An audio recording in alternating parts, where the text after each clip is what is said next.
Hey Zwifters, I'm Simon Schofield, and this is the Zwiftcast. Coming up on this episode,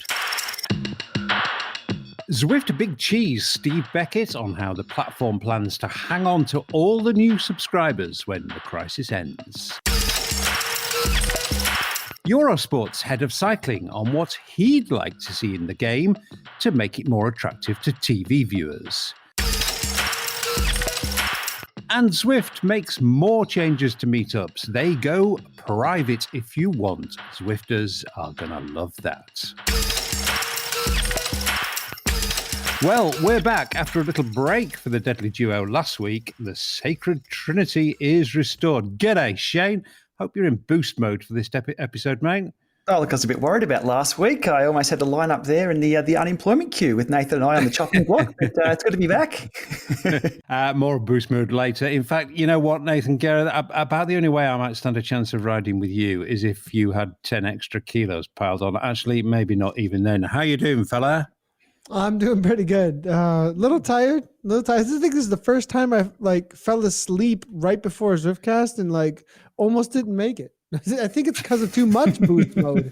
That's actually the reason why, I believe. Well, you are both streaming and training super hard at the moment, so you need to be getting your rest. I'm worried about you, Nathan. You're not burning the candle at both ends over there in Wisconsin, are you? No, I mean, I actually have gotten on a pretty good schedule recently. I'm getting plenty of sleep. It might not look like it's people watching from the outside, but Nathan finds the time. I find the time. Okay, well, we've got a busy episode to come and lots to talk about. But let's start with a quick blast from a fella who we're going to be hearing from a few times during this episode. Steve Beckett is Chief Marketing Officer for Zwift. He's been leading the charge on the Tour for All. But I started off with some more general stuff, asking Steve about how Zwift has responded during the crisis. Steve, let's talk crisis because, it's all everybody talks about. An odd word to use given the circumstances, but it kind of ripped through Zwift in obviously a positive way, but not to put too fine a point on it. This has been good for Zwift. We're just very fortunate to be an at-home fitness brand and our category is probably doing very well. But 2 months further on, we've got over that survivor's guilt and we're feeling very positive about the role we're playing, promoting home fitness, building community, having fun, connecting people back with sport when there isn't any sport going on at the moment. We should feel great about that. And also, I think, just providing amazing value to our customers because we're doing things on the platform experience-wise that we would never have thought would have been imaginable, to be honest. And I've been part of those, and it has been a special place. But early doors when this hit, Steve, you guys must have sat down and thought, we're going to have to concentrate on 2 or 3 things here and make sure we get those right. What were they? Well, I guess it goes back to experiences over new product. So your bottom line is you've got more people at home needing to do more stuff on Zwift. And they're also being especially mindful of new Zwifters. So I think we were quite fortunate that a lot of this was going on during the Tour Watopia. So it made those group experiences better. It enabled us to sprinkle on this magic dust of, riding and running with some of the world's best athletes. And, that direct interaction with the Zwift community was great. And it also gave them a really good onboarding to Zwift. A lot of these pro athletes, weren't on Zwift, might have used it a little bit. And they really got to grips with Zwift sooner, just like newbie Zwifters, and probably no better example of that than Team Ineos. I never imagined we'd have a Team Ineos race day on Zwift, including the whole team. And it's an amazing endorsement for our platform. One thing I noticed as a very close observer of the platform is that in these crisis times, Zwift was a good deal more nimble than it has been in the past. And I mean things like when problems emerged, largely due to this massive flood of new users and one event was too popular, there were too many people in it, you acted very swiftly, forgive the pun, to change things, and that's not something that Zwift has always done. I mean, was that obviously that was conscious? You were keeping an eye on things really closely and thought, that looks broken. We really need to fix it. Yeah, well, I guess you guys have tried to keep as honest as possible in that respect. Credit to you guys for pushing that. I think we've made some changes to the org at Zwift. We were quite complicated before, unnecessarily complicated. And bottom line is we're a product and marketing company, and the product and marketing teams are working much better now, which means that we're able to act, as you say, more nimbly based on the feedback of the community. We know should happen being everyday Zwifters ourselves. So, I think opening up greater wheel choice is just a good example of that, and the changes that the improvements we've made to meetups, because the bottom line is the percentage of people on Zwift, including newbie Zwifters who take part in social events, grew dramatically. The three of us are not backward in coming forward when we see something we don't like, but it's been very noticeable that changes have been made quickly. I mean, particularly to meetups. Only recently, the companion was updated to hide other Zwifters in effectively a private meetup, which people have been asking for ages, and suddenly we've got these things. On the flip side, Steve, has there been one thing that you would really like to have done that for whatever reason you've not been able to do during this crisis period? Release a new product when you've got a bigger volume of people on the platform, a much larger percentage of newbie Zwifters, means that new product is riskier to deploy. And I don't think it's any secret over the winter we've been developing a new UI for Zwift, and that's in relation to the feedback, including from you, that it could be more sophisticated. And that's something that we wouldn't deploy over March, considering what happened this year and over subsequent months, given the just tremendous volumes on the platform. The other way you could look at it is, what would we still want to improve? And I still think we're kind of missing the mark on bringing to life mass participation events on Zwift. The platform's very stable. You could argue that when you're part of a 5,000 person event and you're all in the same paddock, Zwifters are 100 in front of you, 100 behind you, and when you're all going out, everyone's crashing into each other, and there's no doubt that could be much, much better. But I think given the tremendous volume of events on the platform and the increased participation, it's only making that more front of mind. And I, for one, am pretty hell-bent on trying to coerce the business to create a better mass participation event experience on Zwift. And of course, that has been writ large because these things have been so popular over the crisis period. Final question for this section of the interview, Steve. I'm going to split this up into three because there's a lot to talk about. Do you think the new Zwifters are going to stick around? I mean, do you think that this crisis will leave a lasting effect on Zwift? Yeah, many will stick around, many will leave. It's really a case of when, do they come back in the winter? About 30% of people on Zwift, we think, have temporary setups at home. So it's sometimes quite intrusive on your kitchen or your spare room for that matter. So I think the key thing is for them to come back this winter, is we've very much had, pardon the expression, a captive audience over the last few months. And those people, just like yourself, you've been locked up in Girona, you want to get outdoors. And I think if you look more broadly, the product proposition of Zwift needs to be defendable so people don't go out. So if you've got a more gamified experience, you're not doing something, you're not trying to substitute anything in the real world because you can't do it in the real world. So, and the second thing is how you create a more holistic training experience in Zwift. So, why shouldn't your Garmin or Wahoo computer talk to Zwift and that factor in what your training is on Zwift? Because, more often than not, you're training for something in the outside world. So I think this is helps really sharpen our focus on, what happens when that big iceberg detaches and leaves for the outside world. Perhaps the question should have been not will they stick, but will at least some of them come back next winter? And it'd be interesting to see if they do. Just for now, Steve, we are going to come back to you. Just for now, thanks for that, answering those questions for us. I'll be back to you later in the episode. Thank you, Simon. Okay, boys. Well, Steve used a very colourful phrase then, a very effective phrase, I thought. When the iceberg detaches, in other words, when all these new Zwifters who've piled onto the platform inevitably go outside and they recognise that they've got to do some stuff to maybe not keep those people on the platform, but certainly get them back in winter.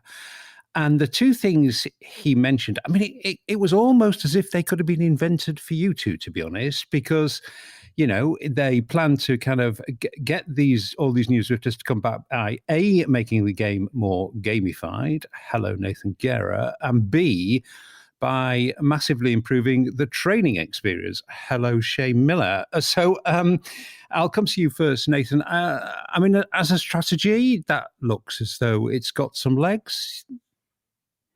Yeah, I definitely am all about the more gamification. And I mean, okay, I don't know if we're speaking of boost mode already, but I am like addicted to Zwift again.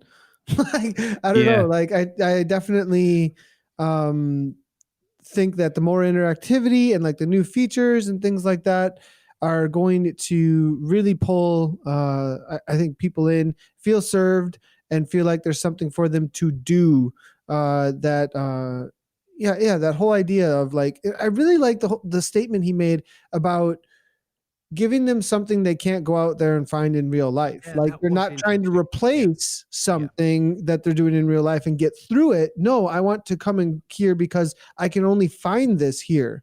You can't get that same strategic competitive thing that I experienced today in the first boost race test. That was like, whoa, I'm playing a video game now. Like I'm trying to, so anyways, it was pretty dang cool. So I'm really excited to see that. Yeah, well, save the boost chat, because we're gonna have a special little segment on the boost chat later on in the episode. But it really interesting to me that they've now seemed to have identified a kind of category of cyclists who would never go outside, actually, and are looking for Zwift to provide the gamey stuff that's going to keep them engaged. Shane, he didn't go into much detail, but there was that thing about why shouldn't, I think what he meant was get the data from your Wahoo or Garmin head unit and get that to talk to Zwift and get Zwift to understand what condition you're in and get Zwift to suggest how to either keep, maintain or improve that conditioning. In other words, a lot of work sounds like it's going to be done to improve the workout and the training experience. Yeah, look, integration of the current technologies we use as a whole approach to fitness, that would be brilliant. We've got power meters that do left-right balance, that tell us pedal smoothness and torque effectiveness and a ton of other metrics. We have the head units we use outside. If you can bring that experience into one whole training system and maybe even gamify that, but how would you put it? Put the metrics towards unlocking things in-game. Now, Eric Min said a while back, why can't a ride outdoors be rewarded indoors in Zwift? Just to keep things associated there, because at the end of the day, indoor cycle training was built around getting faster indoors or training up indoors to be faster outdoors. That's still the case for a lot of us. So I think and that's the one missing component with Zwift. You ride on Zwift, you clock up your kilometers on Zwift. Yeah, I think there needs to be more integration there. So I'm happy to hear the talk around that, even if it's just talk at the moment, because talk today is action tomorrow, and maybe integration the next day. We'll see. Yeah. I mean, I don't think we're going to see any of this stuff much before next winter, to be honest. But to me, very encouraging that there's definitely a plan to do stuff, a lot of stuff that we've been talking about for a long time on the Zwiftcast, it must be said, but to do stuff that's going to pull back the iceberg to the mothership. Interesting stuff. Okay, well, two fairly substantial updates since we last spoke, one to the main game and one to the companion app. The main game update was a fraction buggy on first release, but kudos to Zwift. That was patched very quickly. Let's talk about probably the most exciting and maybe even far-reaching, shiny new thing, and that's without a doubt Private MeetUps. And just before we launch into that, we must applaud Zwift for the timely release notes we now get for updates. They really are very, very welcome. But Shane, the Private MeetUp, I mean, it means you and 99 of your closest buddies can ride together hidden from all other Zwifters. Let's put the cliche machine into boost mode. That really is a game changer. I wouldn't call it a game changer. I'd call it a very nice stopgap while we wait for clubs to roll out. But look, to be honest, though, and what you've mentioned there is the rate of development of meetups, which has seen quite a few updates in the last few weeks. This might just be the answer for all the user-led events or the user-generated events, if they can just add a few more features to it. So all that's really missing there is a results sheet, and we have our own ability to create our own races at any time. I like the rate of development here. It's really good to see. It's just a little bit more polished. We're never happy, you know that, but I do like it though. Yeah, well, the private meetup thing, I just, particularly for this time, for groups and clubs and bunches of mates looking to get Zwift to work in the way that they want it to work and the way intuitively you really think it ought to work. That they've nailed that with private meetups, I think. Yeah, but just one thing on that as well. You're not hidden from the rest of the world. The rest of the world is hidden from you and your meetup buddies. Yeah. I believe the rest of the world can see you, and the chat still isn't private. I think you still have global chat. So just a few little things which could be changed in the next update, no worries. But I tell you what, I did one little short race with my wife, Veronica. We did a 500-meter meetup. Now, just thinking about that, you could actually do sprint races if you had a result sheet at the end. Imagine having 100 people there on the start line of a 500-meter race. It would be all out, and you'd be fighting so hard to get to that finish line. But you do the result sheet there. That was an amazing experience. We came past the segment I targeted for that was Very Intense, our favourite segment here on the Zwiftcast. So it's a downhill run, and everybody disappeared. It was just Veronica and I racing head to head for that finish line. It was brilliant. And then as soon as we passed the finish line, bang, we were back in the main world. But everyone else, we could continue our ride and be social and things like that. So it was a really interesting experience having nobody there.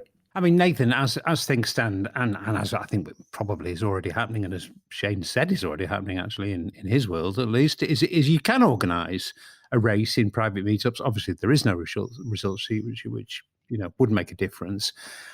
But there'll be workarounds for the savvy on this, won't there, by using Zwift Power and stuff like that? Well, Zwift Power tracks events. So if you go to Zwift Power, the only thing that you do see is events. Right. But okay. We have done a volley series on Zwift. You can go check it out on their website. They partnered with a couple clubs, so pretty cool little thing that went down. The Midwele and Vivid Cycling, 2 clubs, different states, and they were using meetups in order to hang out with each other.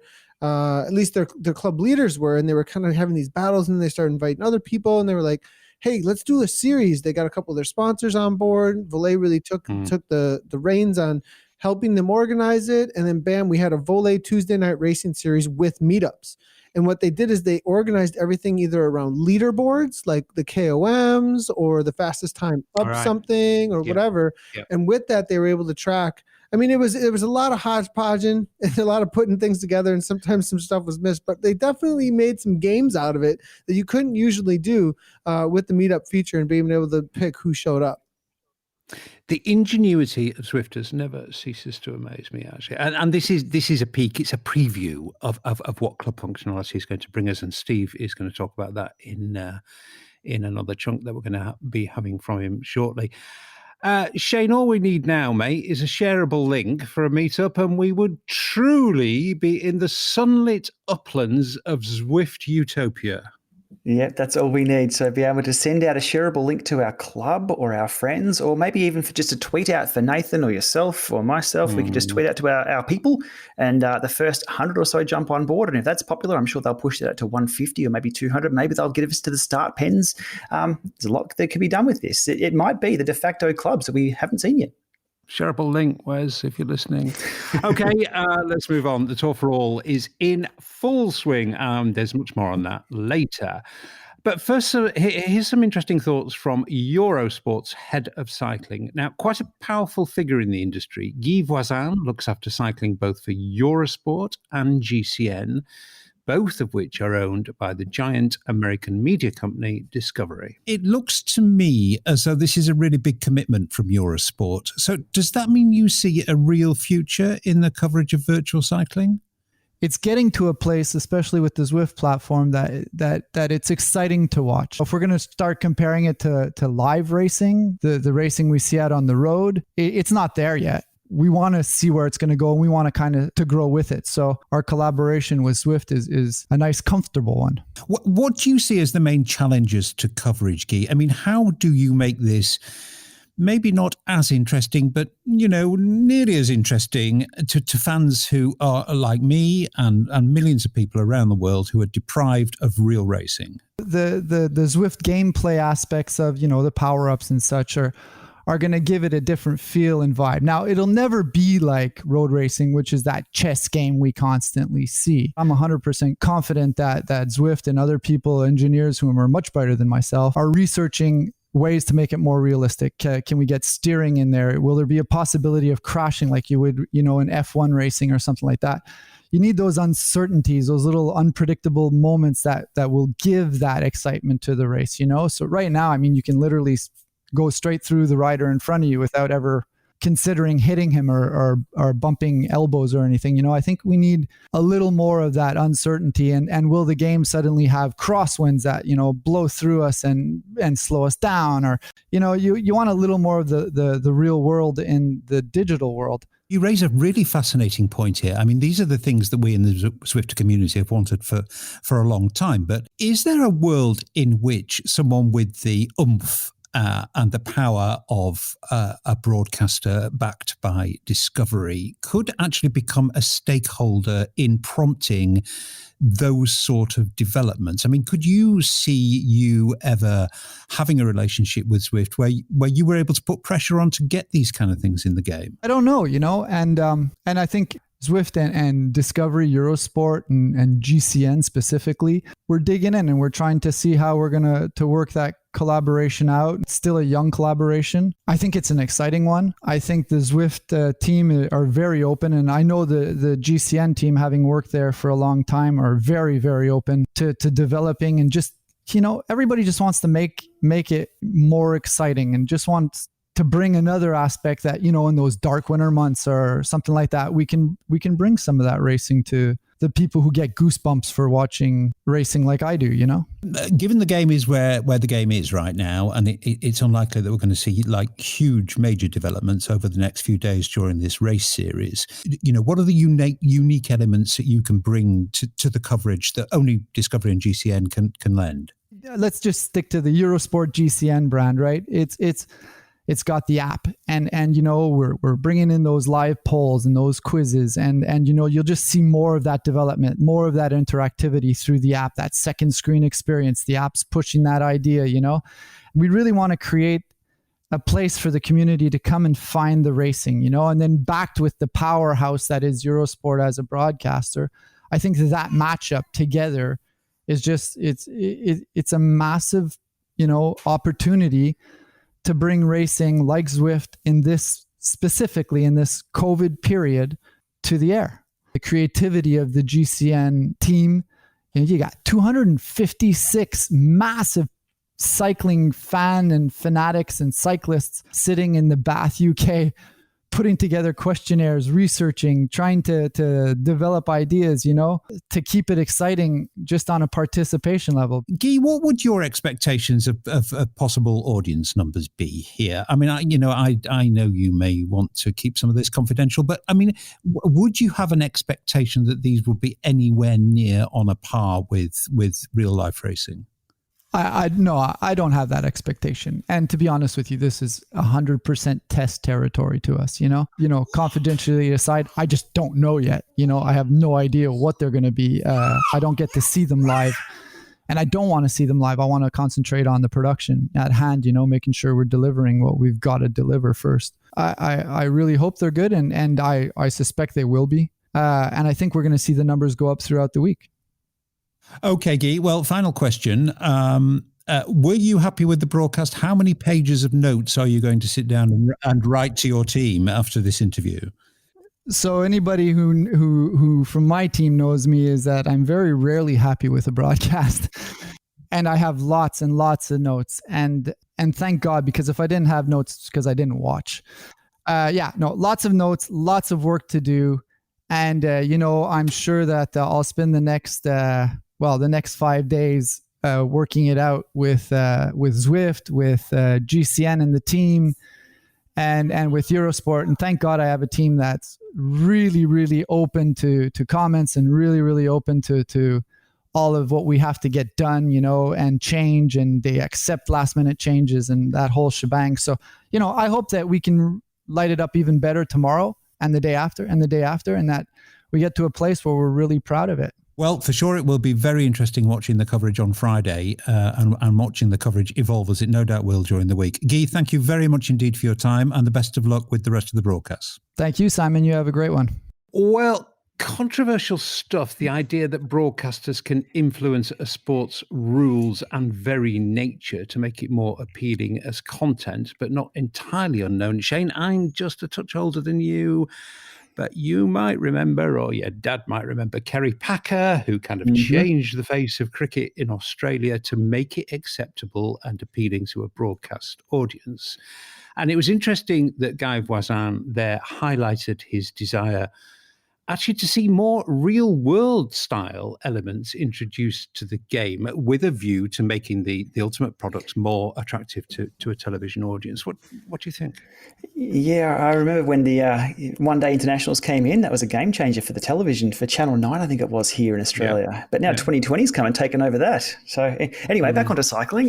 Look, it's interesting to hear a request for more realism in-game at the very same time we're discussing something that's been added this week that adds anything but realism to the game. Yeah. It has been a very interesting week on Zwift. We have Lionel Sanders is over on YouTube banging on about power meters, accuracy and validation. We have broadcasters echoing what we've said for years that needs to be in-game. I think we're ahead of the curve, boys, but my question is, will it move the needle? Will it move the needle? Well, yeah, that is the question. I mean, the interesting thing, Nathan, as Jane just said there, was Guy not only singled out power-ups as a distinguishing characteristic of Zwift racing, and as we just hinted at, and we will get to later in the podcast, the whole boost mode thing. The future surely is kind of a blend of ideas, some imported from real life and others stemming from gaming, like power-ups and boost mode. I hear a lot of assumptions about power-ups not being something like real life. And we've talked about this so many times. And I'm just kind of like, I feel like and sense that because it doesn't look like what it or feel like what it feels like in real life necessarily from the look of it. Okay. So when you watch it, but you're not experiencing it. But when I experience things on the bike in real life, there's just aspects that in order to get the crossover, you're going to need a gamified experience to do it. A representation of what's going on. Yeah. Feedback. You have to have a interactive feedback representation of what would be happening in real life. And so without that, it feels bland. It'll feel like nothing is happening. And so I think that there's this miscommunication about what it means to get gamified. It means to have a more real experience, actually.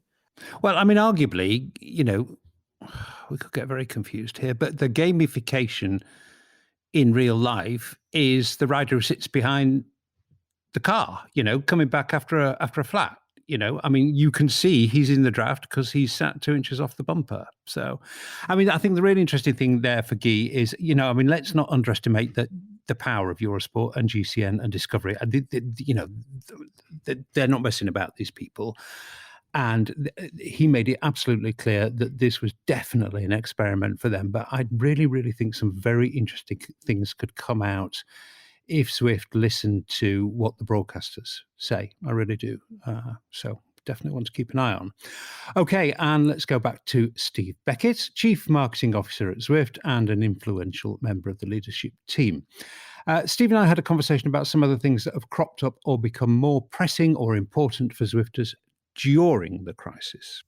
Welcome back, Steve. We talked in the first section, really, I suppose, about the immediate response that Zwift made to the crisis and how it handled it. I think I gave you a bit of an easy ride in that section. This section's just going to be slightly more challenging questions. I, for one, and I know loads and loads and loads of people, have thoroughly enjoyed the pro-led group rides on Zwift, but only the good ones, Steve. I mean, they can be a mixed experience. Some are absolutely terrific. And I could name several. I have done on previous episodes. When they work, they're great. When they don't work, they're pretty awful and there can be a real bad atmosphere. What can be done to even out that experience, Steve? You've got a very good command of English. You've got a very good command of Zwift. A lot of pro riders don't. They're new to Zwift and English is not their native language. But we try to do the best job we can in terms of providing these guys with a soft landing on Zwift. The Tour for All, which is on at the moment, we might talk about that later. Each team's got a handler at Zwift. And I mean, there's 19 WhatsApp groups, one for every team. Each team has one or two handlers at Zwift. And each team is given call it a Zwift 101 or Zwift for Dummies guide. There's a lot more we can do, but we are providing tremendous focus on this area. But unfortunately, experience and time, therefore, is often the mitigating factor. Yeah, no, I can understand that, and I think a lot of people would be really, really happy to hear that kind of hand-holding and tutelage, if you like, is going on. Another thing that's come up, I think, Steve, I mean, for those of us who've been hanging around Zwift riders for a long time, I mean, we're seeing those questions that we used to see 3, 4, 5 years ago, crop up with regular and sometimes slightly annoying frequency now. Has this kind of flood of newbies just focused any kind of thinking on some kind of centralized knowledge base?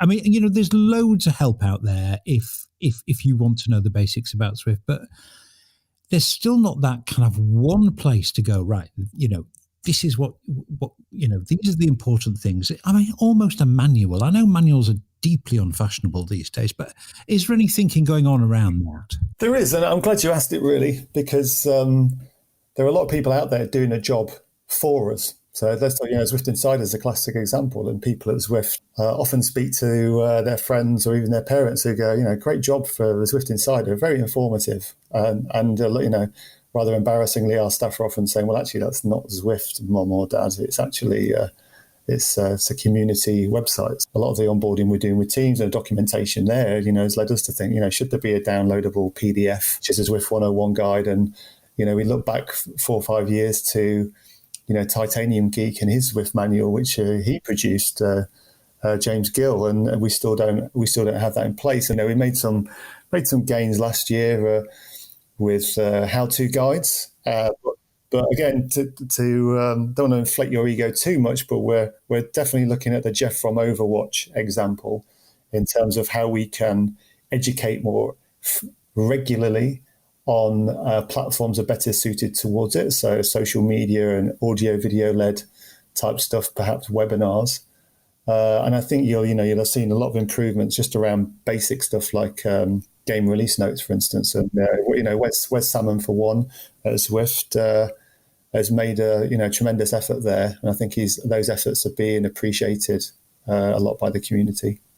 Very much so. I completely concur with that, and very interesting to hear that you're thinking of something as deeply unfashionable and simple and easy to understand as a PDF on how to get going, Next thing, Steve, and again, I am on record as saying how much I have enjoyed many, many, many of the events, and thousands of people will be in agreement with me. But some of the community group leaders have found themselves just a little frustrated by the kind of tsunami of events, because it means their long-established events that they've run on Zwift forever and they've put their life and soul into and a good deal of time into, there's been pressure on them. And I think, some of them have come to me and said, I can't get Zwift to talk to me anymore. Now, everybody understands why that's gone on.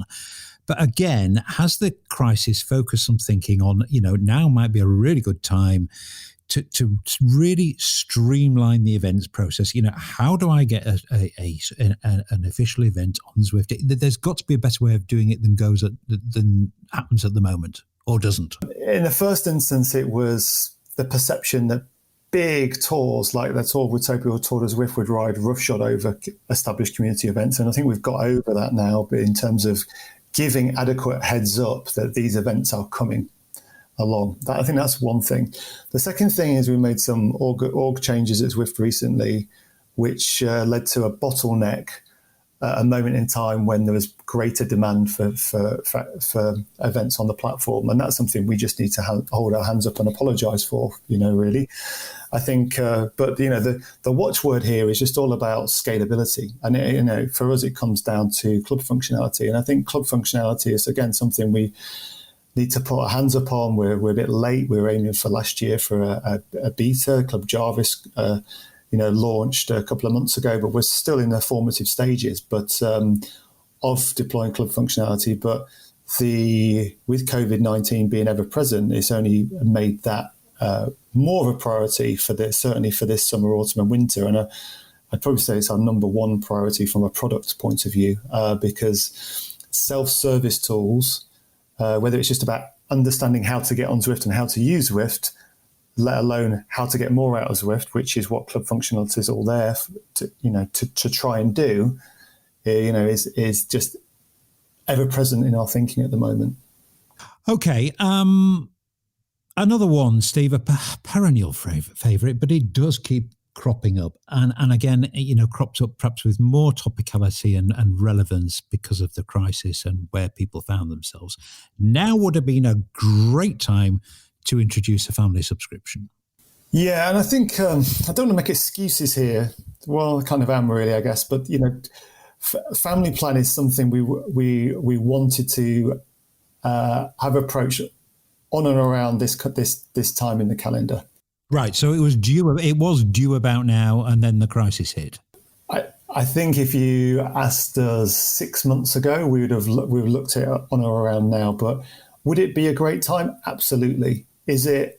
Do we think, does it sit well with us that families, I've got multiple subscriptions in the home? No, it doesn't. Yeah. Having worked at a big telco and having looked how subscriptions work in the entertainment industry, it's quite a complicated back-end solution, and it's something we just got to own and get on with and deliver, basically. Okay, I'm not going to ask you when. No, I don't think I'll be able to tell you when at the moment. But ask an honest question. Hopefully, you got an honest answer. Okay, last one again for this section. We are going to talk about the tour for all because I'm very keen to do that. But the last one for this section, Steve. Obviously, us Zwift nerds and probably the Zwiftcast listeners are more interested in Zwift, the company, than perhaps the average Zwifter. How have you, as a company, coped with the way the world's changed? I mean, presumably, like everybody else, everyone's working from home. Does that carry the potential to affect any kind of long-term changes to the way Zwift itself works? Yeah, I think so. It's a great question. And Eric Minner, everybody knows, our CEO, I think he's really reset his view on the world as far as remote working is concerned, because, he's always on the move, always traveling, always getting around the offices. And if he was in London more than 2 days, he probably thought, actually, I need to get on the road. And he for one, like everyone else, has been working from home, and he's reset his whole point of view on this, I believe. In a company where you're working across multiple time zones, working from home is very beneficial. There are teams, for instance, the creative teams, QA teams, who really need to be more together.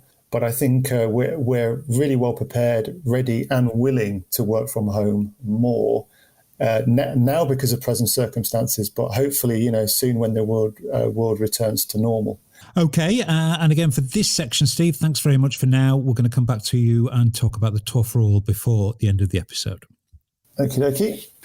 Well, hallelujah for pro riders WhatsApp groups and a little 101 for pro riders joining the platform. I was so pleased to hear that, Shane. There's a handler for the pro teams on Tour for All. They get told what to do. And maybe if they don't do it now, it's just because sometimes pro riders might not listen or might not do exactly as they're told. And, at least Zwift have got clean hands here. They're doing everything they possibly can to get pro riders to be good boys and girls. Yeah, it's always been a bit of a lottery, getting a pro rider in to lead a ride that they've never done before. Zwift takes a certain amount of skill just to ride with the bunch. And we have seen a few reports, and a few colourful reports of group rides in the past being led by pros, and the pros have just disappeared up the road. So, yeah, I've always said they need an onboarding process, and that can be a little difficult to get your head around exactly how it all works, but looks like they're heading in the right direction. Yeah, no, they've definitely taken action there. I mean, they might have been doing this before. Who knows? They've not told us, but for sure they've told us now, and that's really, really welcome. Nathan, kudos, mate.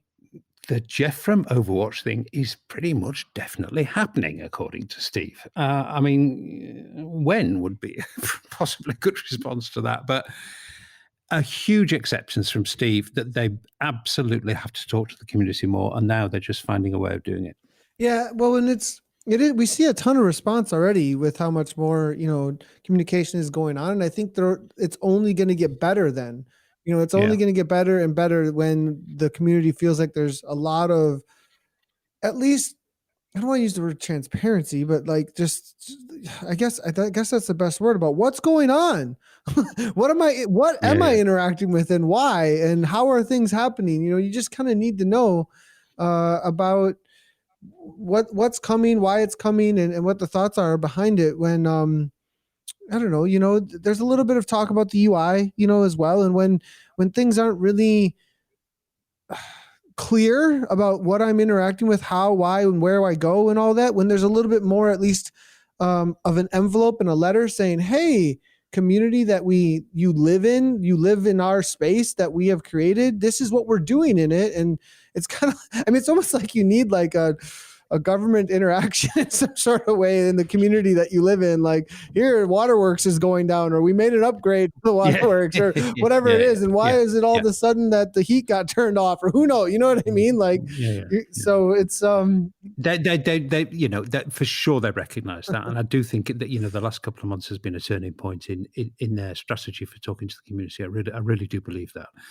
The other big headline, I think, from that clip, and we've kind of touched on this and pretty much done it actually this episode, Shane, but club functionality is late, but is now in much, much sharper focus. Steve used the phrase a couple of times, self-service tools. Yeah, absolutely, self-service, and that's what I was referring to earlier on there regarding the meetups and the little tiny bits of functionality that just keep getting added to more and more to meetups to give them or to give people the access to make their own races, own rides, and everything before clubs even comes along. So I think this is sort of like, remember the information superhighway? They were talking about this big network that was going to take over the world. It's going to be information superhighway. It was the internet. It was always around. I see these meetups becoming kind of that of clubs. Clubs might just be left in the dust if meetups just keeps being developed the way it is. But it's good to see development on any case during this time as well, when people are working from home to get things rolled out. Yeah, kudos to these guys. Mm-hmm. Completely agree. Okay, well, we can put it off no longer. We're going to have the discussion on boost mode. Goodness me, I am so conflicted on this. I mean, I think the first and most important thing I should say is I've not had time to try it yet. We got released from lockdown on a limited basis this week, so I have been heading for the hills of Catalonia in the outside world, and I have to tell you, it was a very, very, very good feeling. But we do need to discuss that, and at least Nathan, amongst our number, has done it. But we also need to bear in mind that most people haven't tried it because they can't. It's only in Club Jarvis, and even then only in limited events.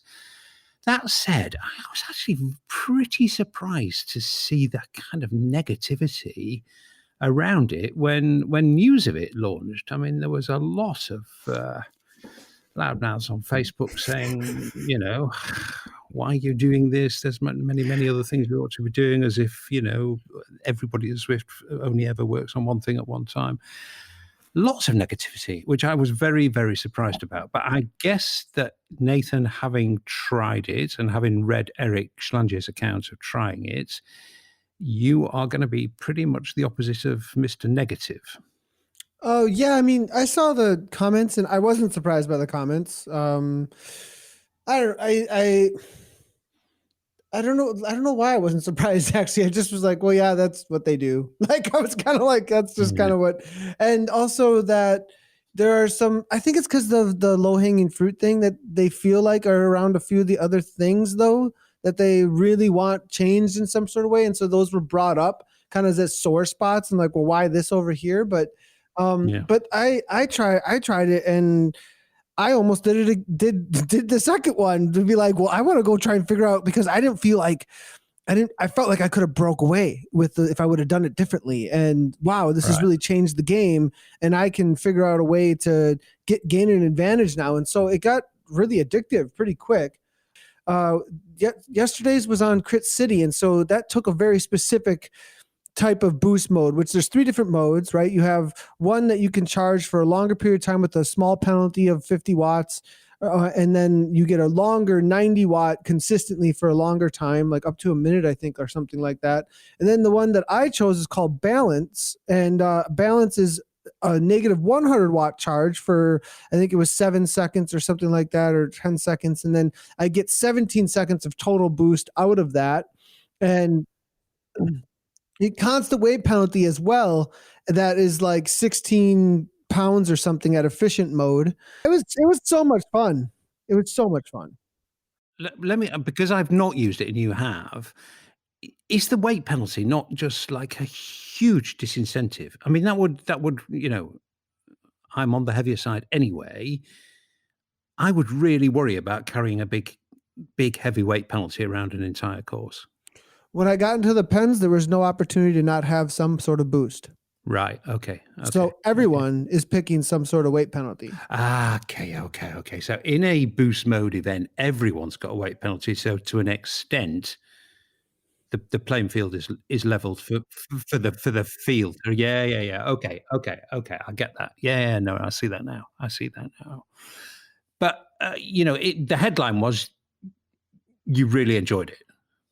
Yeah, I absolutely want more. I want to go back for more. It feels like the same way when I'm like climbing ladder in a competitive video game and I'm like trying to figure out in some of my free time, how am I going to be like show up with my best A game at my next competition kind of a thing. So yeah, it was and figure out new tactics to it. It was, now I want to try efficient mode, or what am I going to use on the jungle loop and how can I use it better so that I can just dominate races when I want to be able to break away with whatever I choose, and how am I going to do that well? And also, like, I was trying to think about how with the efficient one, it's timed in a certain way, and that on that boost mode, I don't get in the weeds a little bit here, that maybe I might be able to charge boost on an on-off that becomes almost an over-under that I could just maybe walk away from the pack if I timed it all right, on the right course. So it got pretty cool in those respects. Well, Eric Schlanger was saying he was trying to charge up on downhills, which obviously made a lot of sense.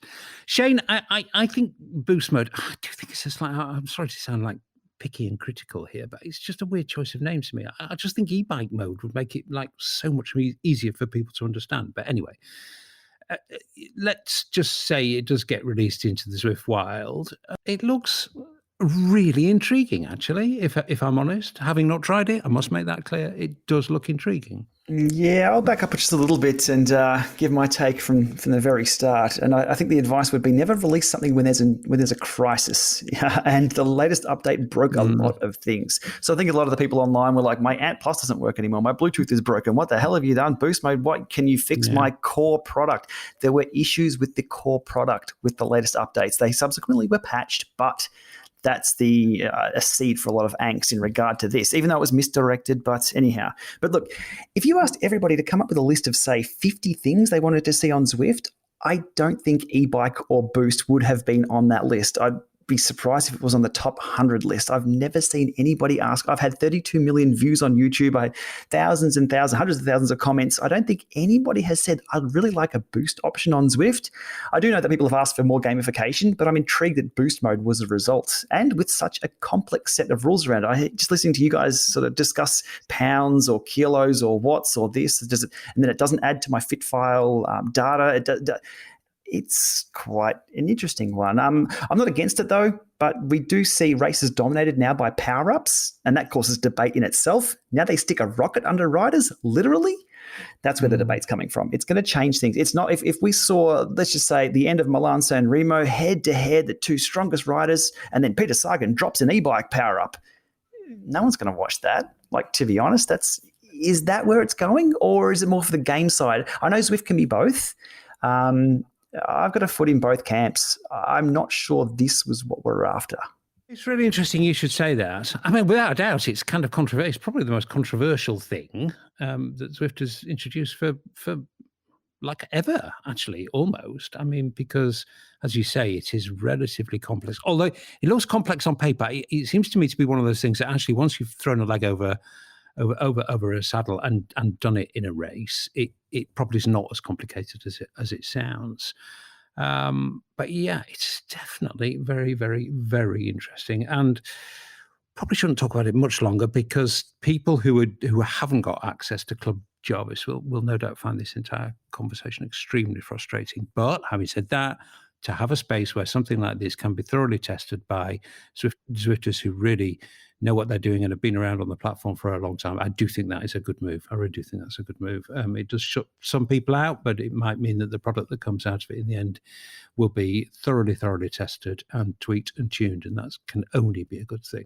Okay, well, one massively positive thing that was contained, oddly enough, actually, only in the release notes for the iOS and Android update, was that coned sandbaggers are going to be removed from race results. Hip, hip, hooray, and much rejoicing across the land, plus some tightening of the sandbagging criteria. I think the verdict was it definitely been too lax in the first version.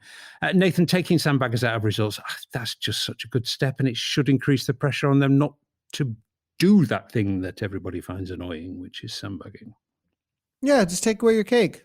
I mean, you can't have your cake. Like, you're gone, bye. Like, because I mean, they come across the line, they're like, what the heck? I won, and no, you didn't. Like, it's, that's because the communication at the end of the race is that you won the race. Oh, look, I have first place, and there's some sort of like, well, it's a reward, for bad behavior. Yeah, you have this reward. You have exactly, and people think that they've won a race, and just removal and having that removal up front that's on screen by Zwift and not just on Zwift Power where they can just ignore it or they don't even know Zwift Power exists or whatever, So yeah, it's great. I like to see that. Yeah, 100%. And also, I think the people who are in the race are going to feel a lot better about letting that person go at the start.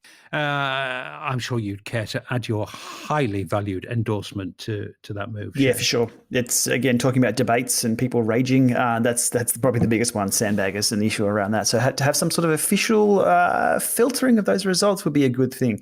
What it's all about is just the new people coming on board.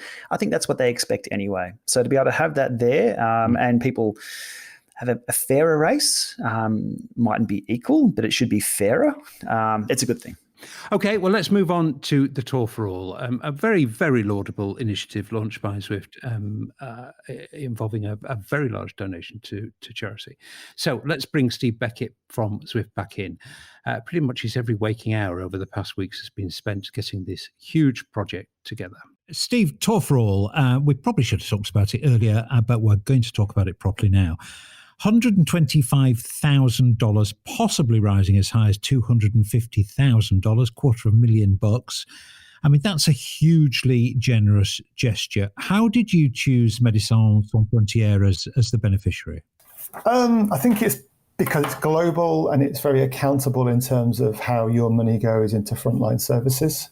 And so Médecins Sans Frontières have got a COVID-19 fund, and although all the donations go via their US office, it's going to be distributed globally.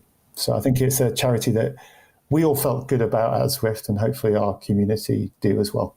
Yeah, I mean, it's very, very, very difficult to feel anything other than amazingly warm towards that charity. They do some absolutely outstanding work.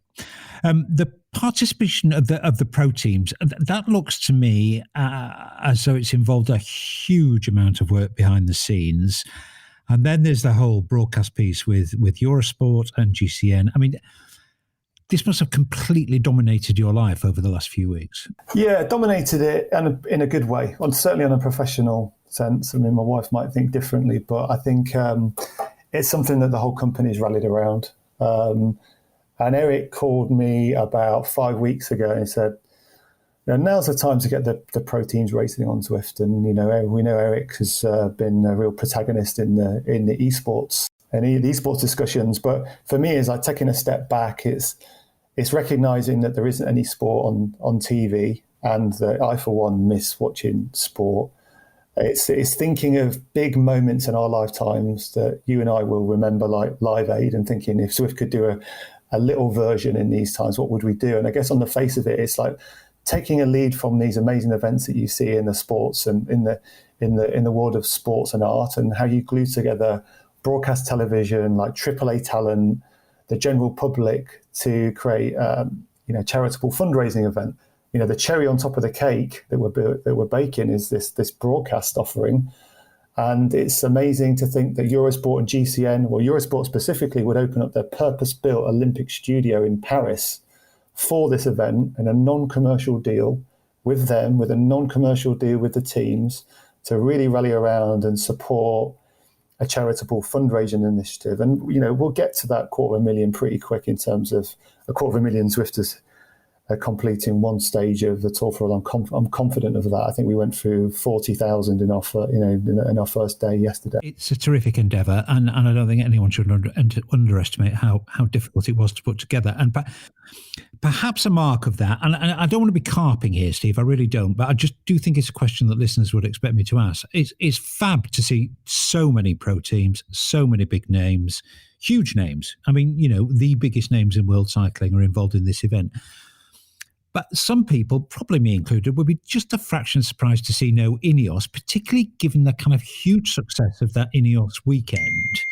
I mean, I'm not asking you to breach confidence, but kind of why has that not happened? If you follow the people who work at Team Ineos, Tim Kerrison, their high performance coach, their DSs, their riders, you'll find that they're probably riding Zwift more than any other team at the moment. And the reason why they're doing it is they're using it for their own means at the moment after the Ineos e-race day, and we're talking to them about doing more stuff. The really amazing thing that Ineos are doing at the minute is converting their factories to produce hand sanitizer. And this is, from a corporate social responsibility point of view, they're very much engaged with this and playing their part for COVID-19 relief. So, to be fair, those guys have been super busy. But you might see a bit more from Ineos on Zwift in the next few weeks in a more public setting. So just keep an eye out for that. Okay. I'm not going to ask you any more on that because I know you won't tell me. But so, it's just a not this time, but we'll be back with something else. I think people are probably pretty pleased to see that. Without sounding like an Ineos fanboy, it just, seemed like they were a bit of a big miss from the Tour for All, but they're going to do something else. So that's good news for Ineos fans. Steve, one thing we have seen during the crisis is other platforms, and you've already referred to it, latching on to digital racing. Do you think Zwift's going to have to work a bit harder now to kind of establish or maintain the preeminence you had in this area? I think so, yeah. I think competition's really good. I think it's some of the things that Ruvi and Beckett have done actually really, really good. Some stuff that we don't have, for instance, in terms of how it transposes to broadcast race coverage. But as far as building a platform that's an MMO, we're some way ahead of other offerings there. But I think it goes without saying that Zwift isn't in the business of recreating like-for-like worlds, which actually Beckett and Ruvi can do in terms of the Tour de Zwift for Ruvi and the Ronde van Vlaanderen or Tour of Flanders for Beckett. So hats off to them. But really, the race organisers particularly, so the Flanders Classics Group and IMG and the Tour de Zwift for thinking innovatively about how they can still bring those events to life. And for me, as a fan of cycling, I tuned in to watch those events, and credit to everybody who's involved in those events. I mean, I think everybody probably welcomes competition. Steve, I've not got through my entire list of questions, but I'm keeping a close eye on the clock because I know I've already kept you a long time. So I am going to get this one in because I do think it's important as the final question. Probably in coming weeks, we'll probably end up seeing less of the pros on Zwift as they move outside. We all hope a lot of them will come back, and I'm sure based on what you said during this chat, some of them will. But that, of course, will leave community racing on the platform as it's always been. How do you see the future balance between the attention and the resource you're willing to devote to community versus pro racing? Are you still going to support, promote, resource, develop community racing in the same way you did? I think more so. I'm really glad you asked this question. And personally, I'm taking more of a front seat role on this now. First of all, how do we do a better job in streaming? Nathan Guerra, Dave Toll on Zwift Community Live, how do we bring them more into the fold? How do we localize streaming? Like, what's our plan in Germany, France, Italy, Japan? Then on a community level, like if the whole point of esports, so if an objective of esports is to make Zwift more famous and therefore drive more bottom line subscribers, what we are promoting needs to be an everyday consumer product. Sport is about clubs and teams and leagues and formats. And at the moment, we cannot finish a broadcast on Zwift and say, for more information on racing on Zwift, go to Zwift.com. Find out how to Zwift, join a team, join a league. And so there's a very, big hole, I think, in our product proposition there. And it should be on Zwift to commit to investing in that ecosystem. Because like I say, it's a futile exercise to put this on broadcast television and promote a product if you at home can't discover how to do it on web and actually join a team and do it at home. And when I talk about broadcasting being the cherry on the cake, the cake we need to build is this whole community racing aspect. So in the short term, more focus on streaming, and then building that product and customer journey around gluing together clubs and teams and leagues and formats. I'm really turning up the volume at the minute internally, or as a team, we're turning up the volume on the need to cater more to the community. And I think that the genesis of this lies within club functionality and self-servicing tools. And it's going to take us a long while to get there. We're not going to get there this winter. I think it's just that Zwift needs to be on the hook to demonstrate incremental and sustainable changes or improvements in the product to put a sufficient degree of faith in our community that we believe that this is important. So I think, by all means, give me a call in 5 months, ask me the question, replay the interview, and let's see what happens. You've left the door open there, Steve, I have to tell you. But a lot of people will be very pleased to hear that the World Tour pros have not turned your head and to the neglect of community racing. I'm sure a lot of people will welcome those sentiments. Thanks so much for all your time tonight, and enjoy the Tour for All. I will be riding as many stages as I can. Thanks, Steve. Thank you, Simon. Okay, well, the Tour for All, again, credit where it's due, $125,000, possibly rising to $250,000, pretty much definitely, Steve thought. That is a really, really generous donation, and let's hope enough Zwifters do take part to get it up to the max. Are we taking part, boys? As previously mentioned, I now have some freedom to go outside, and much as I have loved Zwift during lockdown, I really will be exercising that freedom as much as I possibly can. But I am going to try to finish the Tour. Shane, one for you? Might be leading some of the group rides for the Aussie time zones. So I'm just trying to work out the calendar for the moment. So yeah, I'll be involved in a few of those. It does look well attended, the whole result, but not quite the numbers we saw for Tour of Watopia. And probably because of the reason you said there, Simon, a few of us can now escape outside and get some rides in. The weather, regardless of where we are, the weather is getting better in most of where Zwifters live. It's still not too bad here. I was out in the sunshine today rather than be online. But if I was indoors, it would have been one of those events. They're a good way to clock up the kilometres in those bunches. Yeah, absolutely. I'm approaching level 43, boys. I thought you ought to know. Slowly. My God, those levels between 40 and 50 are a nightmare. Nathan, it's so long that Nathan and I got to level 50. Nathan, can you remember that? We were in Nathans, I think, when we were level 50. That was so long ago. Do you remember when they brought? Well, do you remember when they brought that level 50 thing? That was controversial. There we go. Yeah, because we all got dropped back to 125,000 XP points because I just made 500,000 XP to get me to level 50, and then I dropped back, and then we had the acceleration forward. I'm still getting scammed on the level 50 opening up. I don't want to hear about nothing here because I look at people's drops that have people who have 15 million drops. And I'm like, you don't even know how many drops I should have. Where's my drops? How you don't have more drops than me. I've dropped more sweat on this game than you have in a lifetime. No, but I think I messed up. I think I've messed up here. Like I messed up with the Tron bike. I just never registered for it. I should have had about 20 Tron bikes by now. You don't even have a Tron bike? No, because I didn't do that thing. No. Well, I didn't do that thing, did I? What are you doing? Do you even have Melensteins? What is going on here? Well, no, but you know that button you had to press to register for the damn thing? I never did that, did I? So, I gave you even a Zwifter? Come on. How many times have you been over very intense? Are you from Ohio? Come on.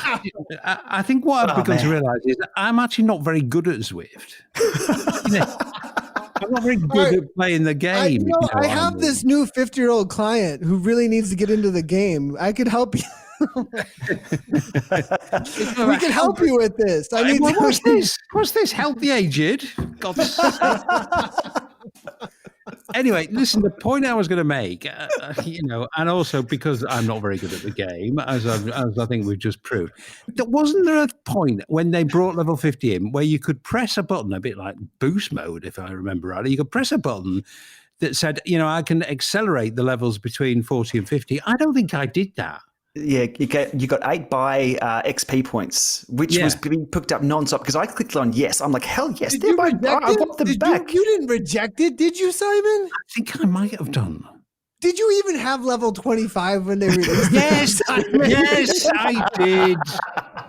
Come on, I'm not that bad at the game. He still can't get into the jungle. He's not even level 12 yet. Oh man, No. Simon, we're gonna have like new meetups training Simon. Instead of the chasing Monica achievement where we all are getting our badges, we're gonna do the helping Simon meetups. Well, I might need some help. Oh, the thing is, it's my Zwift. I go on and do the things on Zwift I like doing. I think that's the point. And sometimes my focus can be a little narrow, perhaps. But anyway, there we go. So anyway, yes, I will be doing the talk call. Nathan, I'm sure you'll be doing it. Yeah, I'll definitely be jumping in. It's great to have these extra events for motivation too, and it's a cause always just great and lots of people behind it. So definitely going to be watching out for one to jump into and show the support, get as many people, get the word out too. That's also something I stream most of my rides. So letting people know what's happening with it is always cool as people enjoy that. So, yeah. Okay, well, just quickly on the last thing that Steve said about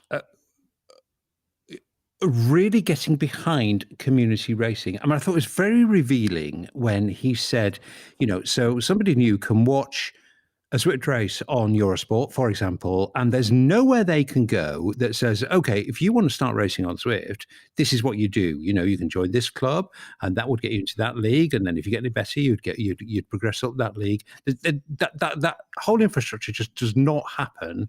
And I think he described it as a huge hole in the product. He's absolutely right, Shane. Yeah, look, we see the onboarding process just for getting on and turning a pedal for the first time on Zwift can be quite complex. And in the racing side of things, getting into all of that, we need to break down the barriers and just make it easy for people because once they're on and racing and you give them things like boost mode, as we saw with Nathan, they love it. And they, it really gets people on board. So I'm all for it. Nathan, music to your ears, I would have thought. Steve really, really throwing his weight behind streaming. Oh, yeah. I mean, I'm really glad to hear it. And, there's a reason why it's not Zwift Live when it first launched. It was Zwift Community Live. Yeah. And so the focus has always been from the get-go is cheering on people to create this space that people could aim at a higher and higher level of racing. And in my opinion, racing has always kind of been about bettering yourself amongst your competitors and your peers to see what you can achieve. And I think the heartbeat from the philosophy of what racing is about really at the end of the day is that to have an aim at how good can you get, how well can you compete, and we have to have structure. Or even how do you start? How do you start? But, and how do you? But to that now, when you said two things there, you said how do you start, but then you said how do you get into it, and what is the it though that you're getting into? I think is the communication, that the hub that's lacking, that is the organization about what the it is that organizes where people stand and how you get better. And so I mean. Zwift Community Live, there's also, I mean, that transfers really well to Zwift Community League. So I don't know. It's interesting to see there. So well, you know what? I mean, I honestly think those are the things that are in Steve's mind. I really, really do. Want to watch for sure. Maybe you'll be getting an email soon, Nathan. Okay, just a couple of bits to hoover up before we finish. Shane. There's no draft on Roofy. I mean, so much WTF-ery as people, including me, discovered this on those digital Swiss 5 broadcastings. I generally hadn't realised there was no draft on Roofy. Yeah, how about that? I'm keen to know who else knew about Roofy not having the draft, because what the race was, what was broadcast worldwide, it was a series of individual time trials held at the same time. That's not what professional road racing is. That's what we were sold. So I'm interested to know how they chose to go with that platform that doesn't present pro cycling as we know it in a bunch. If it was presented as individual time trials, sure, but let's be honest, even though I love a time trial, who the hell watches time trials? That's a glaring omission. That's a glaring omission from a digital platform. Yeah. Hey, now, Shane, one of our most successful YouTube live streams recently was the WTRL TTT. So But data. We're trying to get that down as best as we can for you there. Yeah, Nathan, I'm afraid to say, my blanket assertion a couple of episodes that no one likes jazz. I apply the same thing to certainly individual time trials. Nobody likes watching individual team trials. And now I would make an exception for team time trials, Shane. I think they're great to watch. I mean, poetry in motion. I love a good team time trial. Yeah, but to race one is such a different thing than to watch one. A lot of sport you can watch and know what it's like to be part of it, but a team time trial, you don't realize that you think being on the front is the hardest place to be. Oh no, it's swinging off and then coming back into the pace line. If you don't time that right, you're in for a world of pain. I'm keen to see something like that on Zwift, but I don't think we're quite there yet with the physics and dynamics. We need the ability to swing off into the wind and then drift back and then have a person choose to be on front, not the algorithm choose you to be there. So maybe we need boost mode, Shane. Maybe we just need to add boost mode to it, and then we'll be good to go. Well, I think if you really dialed in boost mode, actually, you could probably make some kind of team time trial thing work. But you'd probably need about 25 pages of mathematical calculations to work it out, and some kind of extremely complicated team sheet for people to follow. But hey, we could have fun doing it.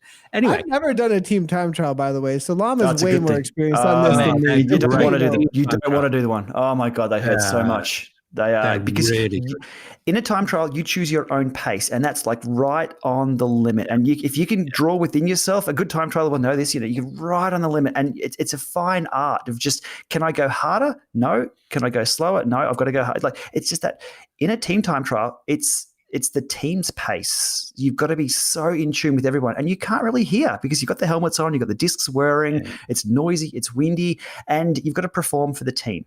And if you don't, you've let them down. So it's this, you cannot let that wheel go. This accountability that is, and you see it in the Pro Tours. Again, just sorry to go off on a rabbit hole of Pro Tour racing. You see it when the person gets dropped off and in a team time trial, and they're fighting so hard. They're fighting like they've never fought before, and there's no way in hell they're getting back on. They're in a world of pain. If the director sportive's in their ear yelling, it's a bit of theatre to watch. Digitally, that'd be interesting to see on Zwift. I love a good team time trial. Okay, boys, that's it. Nathan, last chance. Anything to hoover up from you before we go? Oh, I mean, there's a lot going on. I mean, where do you want me to start? Well, why don't you just make it easy and say, tune in to ZCL? Yeah, I mean, tune into ZCL. We've got according to the llama, something that should never happen on Thursday. So just What, an individual time trial? We have just kidding. We have the team time trial on Thursday. Today we have USA Cycling Series.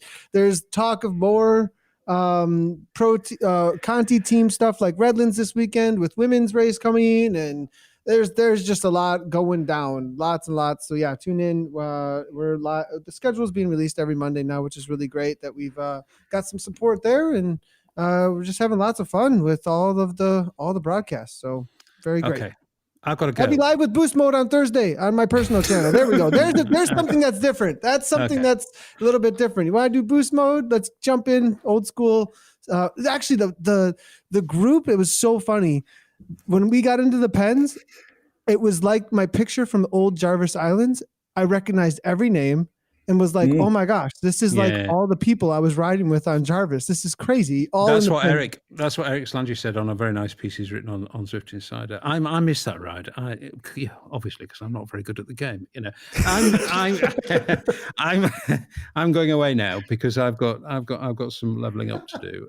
So I better go spend some time doing it. Always a pleasure, boys. Thanks very much indeed. Talk to you next week. Thank you. Goodbye. Cheers, guys. Bye now. And that's that for episode 85. Hope you enjoyed listening. Just the usual reminder that while Zwift support the podcast, for which we are very grateful, they don't dictate what goes in. We do that. Thanks again for listening. See you next time.